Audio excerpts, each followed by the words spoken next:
तो बच्चों मार्केटिंग और सेलिंग में क्या डिफरेंस है? जैसा कि आप सब बच्चों को पता है, मार्केटिंग फोकस ऑन मार्केटिंग का जो फोकस है, अभी हम लोग पढ़कर आ रहे हैं मार्केटिंग और सोशल मार्केटिंग में क्या डिफरेंस था। तो मार्केटिंग बेसिकली किस चीज़ पर फोकस करती है? कस्टमर की नीड एंड वांट्स पर। कस्टमर की नीड्स और वांट्स क्या होनी चाहिए? सेटिस्फाइड होनी चाहिए, यानी कि इस तरीके का प्रोडक्ट बनाओ कि जिससे कि हमारा कस्टमर खुश रहे, कस्टमर की को सेटिस्फेक्शन मिल सके। तो यहाँ पर प्रोडक्ट बाद में बनता है, पहले मार्केट को एनालाइज किया जाता है, पहले जो है देखा जाता है कि आज के टाइम में प्रेजेंट सिनेरियो में what are the needs, what are the wants of the customer. जैसे कि आज के टाइम आप देखोगे तो ऑनलाइन स्टार्टअप्स काफ़ी सारे आ रहे हैं, टेक्नोलॉजी बेस्ड स्टार्टअप्स काफ़ी सारे आ रहे हैं। तो पहले देखना होता है कि भाई कस्टमर की प्रॉब्लम क्या है, उसके हिसाब से फिर हम क्या करते हैं, अपना प्रोडक्ट लॉन्च करते हैं। उसके हिसाब से हम अपनी सर्विसेज लेकर आए। जैसे टाटा की बात करें तो टाटा का एक एमजी करके एक स्टार्टअप टाइप है, देखना आप उनको। तो उन्होंने क्या करा है, जो है वो घर पर ही क्या करते हैं, मेडिसिन वगैरह क्या करते हैं, प्रोवाइड कराते हैं। मतलब वो मेडिसिन जो है होम डिलीवरी वाली मेडिसिन है उसमें। जैसे और चीज़ें होती थी तो मेडिसिन भी मिल सकते हैं आपको, डॉक्टर का वो लगाना पड़ेगा बस, जो भी प्रिस्क्रिप्शन वगैरह है या जो भी उनके डिटेल वगैरह है। सेलिंग क्या है? Selling focus on sellers need, that is कर सेलिंग में ना जो आपके पास है ना उसको बेको। वैसा सेलिंग का मतलब ये नहीं है कि आपको कस्टमर की नीड्स एंड वांट्स को कंसिडर करना है। सेलिंग की थॉट प्रोसेस ये रहती है कि मैं, मेरा प्रोडक्ट है, मेरा फायदा होना चाहिए। तो जैसा आप लोगों ने देखा होगा, पहले जो सेल्समैन होते थे या पहले के जो बिजनेसेस थे, वो जनरली इस तरीके की थॉट प्रोसेस रखते थे। मैंने अभी कुछ देर पहले भी आपको एग्जांपल दिया कि जब आप फेस टू फेस कोई सामान खरीदने जाओगे, किसी मार्केट में जाओगे, वहां पर शॉप पर आप कोई मोबाइल माइंड सेट बनाकर गए हो, ये वाला मोबाइल लेना है, लेकिन वो जो सेल्समैन आपको डिफरेंट मोबाइल सेल कर देगा। ऐसा आपकी जो चीज़ आप लेना चाहते हो उसमें 4 कमियां गिना देगा, वो बेकार बता देगा, और जो चीज़ उसके पास होगी उसको क्या करेगा, अच्छा बता देगा। तो दैट इज कि सेलर वो अपनी नीड्स पे फोकस कर रहा है। उसका मतलब है कि भाई मेरा सामान बिक जाए और किस में कन्वर्ट हो जाए, कैश में कन्वर्ट हो जाए। देखो कितनी बढ़िया बात लिखी है। अभी थोड़ी देर पहले मैंने बताई, marketing begins before actual production takes place. Obvious सी बात है, क्योंकि आपको कस्टमर की नीड्स एंड वांट्स के को समझकर आपको अपने गुड्स या फिर सर्विसेज को बनाना है, गुड्स को प्रोड्यूस करना है, सर्विसेज प्रोवाइड करनी है। लेकिन सेलिंग क्या है? सेलिंग में भैया ये कोई कोई कॉन्सेप्ट नहीं है। सेलिंग फोकस, सेलिंग का जो काम है, selling takes place after production. Goods बन गए हैं, ठीक है जी, गुड्स प्रोडक्शन हो चुका है, अब आप टेंशन मत लो, हम सेल्स टीम है, हम सेल्स मैनेजर है या फिर हमारा सेलिंग डिपार्टमेंट है, वो अपने हिसाब से कुछ ना कुछ स्ट्रेटेजी लगाकर प्रोडक्ट को क्या करेगा, सेल करेगा। आई होप समझ में आ रही होगी आपको मेरी बातें।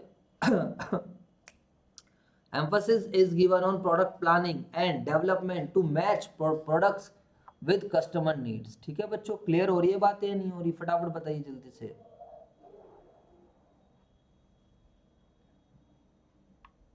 बोलना तो होता है, आपको आवाज नहीं आ रही क्या मेरी?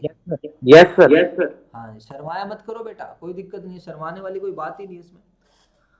यहाँ पर ज्यादा फोकस किस चीज पर है? मार्केटिंग पर। कि भाई मार्केटिंग में फोकस इस चीज पर है, आप अपने प्रोडक्ट को इस तरीके से बनाइए जो कस्टमर की नीड एंड वांट्स को क्या कर सके, सेटिस्फाइड कर सके। सेलिंग में फोकस कोई नीड एंड वांट्स नहीं है। सेलिंग में बस सिंपल सा फोकस है, आपने प्रोडक्ट बना दिया है, आपने क्या कर दिया, प्रोडक्ट बना दिया है, और उस प्रोडक्ट को आप क्या करो मेरे दोस्तों, बस बेको, बस क्या करो, उसको बेको, बेक दो, फटाफट कैश में कन्वर्ट करा लो। Emphasis is placed on sale of goods already produce. Predominance, but इस प्रीडोमिनेंस की जब हम बात कर रहे हैं, customer is treated as king. Obvious सी बात है, मार्केटिंग में कस्टमर को एक किंग की तरह ट्रीट किया जाता है। He is given supreme importance. तो कस्टमर को इम्पोर्टेंस दिया जाता है कि हाँ यार ये वहां पर, क्योंकि हम अपने कस्टमर को लॉयल कस्टमर बनाना चाहते हैं। एंड वो is the loyal customer? Loyal customer means जो आपको रिपीटिंग ऑर्डर देगा, जो आपकी मार्केटिंग खुद करेगा, जो खुद बार बार खरीदेगा और साथ में अपने दोस्तों को भी बताएगा, दैट इज लॉयल कस्टमर। तो कस्टमर को जब आप किंग की तरह ट्रीट करते हो, मार्केटिंग है। सेलिंग में कस्टमर को छोड़ दीजिए जी, आपके पास जो प्रोडक्ट है उसको बेचो। प्रोडक्ट इज गिवन प्रायोरिटी और supreme importance. Supreme importance is given to product. Objective marketing aims at profit through customer satisfaction. देखो प्रॉफिट तो हर किस कमाने है, चाहे मार्केटिंग लगाओ चाहे आप सेलिंग लगाओ। अगर आप प्रॉफिट नहीं कमाओगे तो सर्वाइवल पॉसिबल नहीं है। किसी भी ऑर्गेनाइजेशन का सर्वाइवल तभी पॉसिबल होता है जब प्रॉफिट कमाए, उसकी इन्वेस्टमेंट हो, सेविंग हो, ग्रोथ तभी हो पाएगी। विदाउट प्रॉफिट, जैसे हमारे शरीर में ब्लड रहेगा तभी हम जीवित रहे, कुछ खाएंगे पिएंगे, तो प्रॉफिट उसी तरीके से काम करता है एंटिटी के लिए। समझ में आई या नहीं है? तो marketing aims at profit through customer satisfaction. Marketing का ऑब्जेक्टिव है कि प्रॉफिट कमाना थ्रू कस्टमर सेटिस्फैक्शन। लेकिन ध्यान रखना, सेलिंग का कस्टमर सेटिस्फैक्शन कहीं दूर दूर तक नाता नहीं है।